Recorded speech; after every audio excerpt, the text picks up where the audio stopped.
Hi, what is going on, guys? My name is Doom Eminent, and today I'm coming to you guys with a little bit of a world record, guys. At the time, this is currently the world record, and what that is a 114 gun streak by our new member Doom Omar. Within this gameplay, guys, Omar is actually using the ASM1 Speakeasy, and he completely goes to work on the enemy team. And guys, if you do enjoy this gameplay, Omar's got some awesome videos on his personal channel, gameplays like this, commentaries on top of them. Great video, guys. I would definitely check them out. So guys, me and Omar, or Omar and I, will both be in the description down below. Check us out, guys. We would both really appreciate it.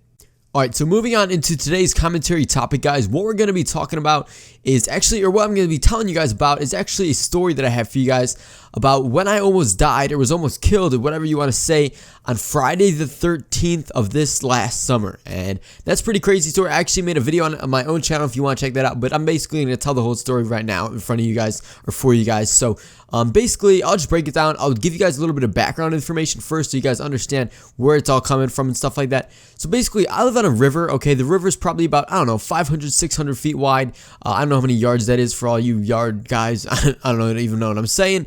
But for yards, I don't know how much it is, but it's probably 500 to 600 feet wide. Like, you know, boats can go on it, jet skis, wave runners, all that good stuff. You can go tubing on it, skiing, all that good stuff. Or water skiing, not actual snow skiing, but I keep getting off topic, guys. Basically, I live on a river. It's pretty big, and yeah. So one day, Friday the 13th, me and my friends are actually planning on having a fire, and we were having a grand old time. You know, we were starting this fire, but the thing is, well, I guess I phrased that wrong. The thing is, the fire wasn't really starting too well, and we kind of got it to get hot, of course. You know, we actually put some diesel on it, which diesel is just another form of fuel, if you don't know, that cars run on and other things. And basically, diesel doesn't really ignite like gas does. Everyone knows that gas kind of explodes when you put a lighter to it. And, you know, it's common sense not to have a lighter or a cigarette or anything like that around gas, because it will explode or ignite. And basically, diesel does the same thing, but very slowly and kind of more resistance. And basically, like so, if you were to take like a bunch of diesel, put it on a log, put a bunch of gas on a log, if you lit each one, the diesel would maybe light, and if it did, it would be very slow and kind of like slowly moving across the log, whereas gas would just instantly ignite. So it's kind of, if you guys get the picture, basically what I'm trying to say is that diesel is a lot safer than gas to use. And that's why we are using diesel, because we want to be safe. You know, we're having this fire, and obviously it's kind of hard to start a fire. Like we're not in the caveman ages where we rub sticks together and try to start a fire. No, we actually have to use, or well, you don't have to, but depending on your situation, you may have to use gas or fuel or something like that. Some type of fuel or paper, whatever it may be, to get the fire started to help you get going. And this was a summer night, so it wasn't too cold or anything. But yeah, we were using diesel to get the gas fire going, or the fire going. And yeah, we were using diesel, and basically the diesel wasn't really working too well. That's basically all that happened, is the diesel would not start the fire. So we're like, you know what? We'll get the gas. But actually, it was one of my friend's idea to get the gas, and that kid's name is Jeremy. And Jeremy decided to go get the gas, but first he was like, well, he asked me first, okay? He's like, hey, Jeff, can I go get the gas? I'm like, dude, are you sure that's a good idea, man? Gas is just kind of a bad idea waiting to happen. And he's like, can I just go get it? And I'm like, all right, fine, man, just go get it. And then we didn't really think about this at the time until literally the last second, which was kind of stupid on all of our parts. But basically what happened is my friend Jeremy came down with the gas can, and we had the fire kind of, as I said, not really going, but it was kind of getting hot. So like the wood was really hot, and like there was kind of like charcoal, or like whatever it's called, like the red stuff that's like all glowing, but it's not like an actual fire, if you guys get what I'm saying.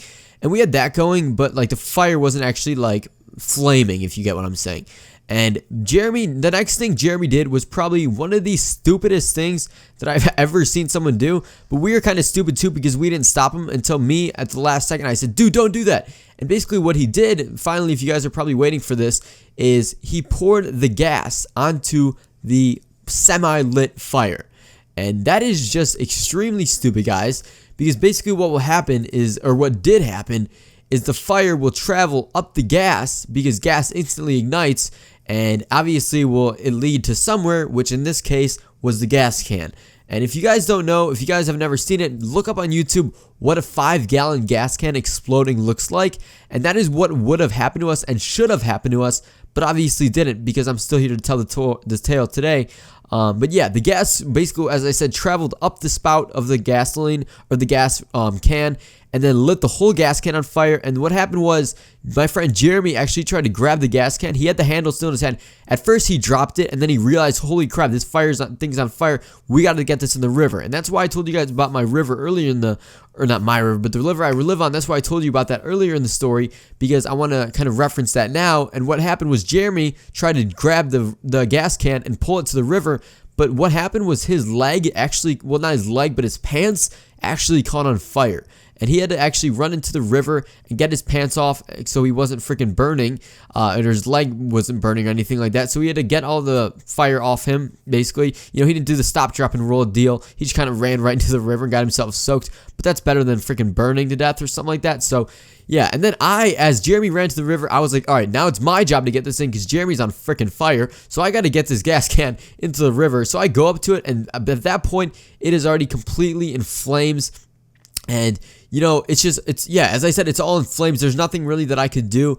So basically, we kind of just sat there and watched it burn out. And to this day, guys, I do not know how the gas can did not blow up, which, as I said, it would have been a massive explosion, most likely killing us all, to be honest. And that's not something I took lightly, to be honest, because I don't know. It's scary to know that you could have died and you didn't. And it almost is a sense of guilt. But basically, we just sat there and watched it burn out, and then all of a sudden we hear, "What the are you guys doing?" And I'm like, "Yep, that's my dad. I am screwed." And I turned around, and my dad's sitting there, and basically the whole grass, or all the grass leading up to like the trail that we dragged the gas can on, that all lit on fire. So there's like a trail of gas. I mean, fire doesn't really spread on green grass, so we were kind of safe. It's not like I was gonna set my whole yard on fire. But my dad was really, really pissed because our whole grass was on fire, the trail of it, like leading up to the gas can. And that's basically all that happened, guys. And from there, we just watched it burn out. It actually took all night to burn out, so we kind of went to bed. And we made sure it wasn't going to actually blow up. And then we went to bed, and we woke up the next morning. And there is still, to this day, a huge black area from where the fire was, because it was a huge fire. This thing was probably 10 feet in the air burning.